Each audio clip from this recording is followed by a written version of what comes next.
First prize, দ্বিতীয় মানে এমনকি মানে প্রতি খেলাতে man of the match, man of the tournament, last match পর্যন্ত যদি কেউ দিতে ইচ্ছুক থাকে ঠিক আছে কমিটির সাথে যোগাযোগ করবে।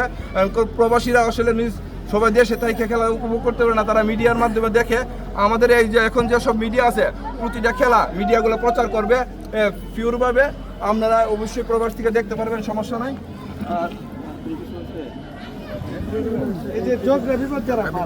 খেলার মাঠে কোনো যদি কেউ আমি আরেকটা কথা ক্লিয়ার করি, গেছে কালকে আমি ইউনূস সাহেবের কাছ থেকে অনুমতি নিয়ে আসছি, আমাদেরকে কলেজে অনুমতি দিছে।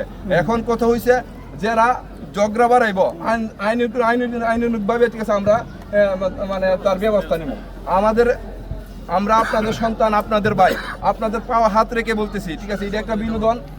আমাকে এমনকি আমার কমিটির যারা আছে সবাইকে আপনারা সহযোগিতা করবেন। আর উরওয়াল একটা ঐতিহ্যবাহী গ্রাম, উরওয়াল দিয়া যাতে আমরা ভবিষ্যতে আমরা আরো সামনের দিকে এগিয়ে যেতে পারি, উরওয়ালের সুনাম যেন অক্ষুণ্ণ না হয়, এইগুলা মাথাতে রেখা।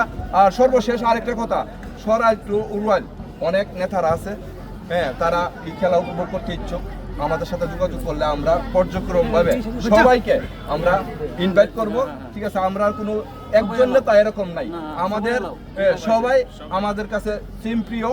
আর উরওয়াল ইউনিয়নের মানে সভাপতি আছে, তারপরে সেক্রেটারি আছে, আরও অনেক কমিটিতে আছে। আমরা ইনশাল্লাহ আগামীকালকে সবার নামগুলা উন্মুক্ত করে দেবো। এই বলেই সবাইকে খেলা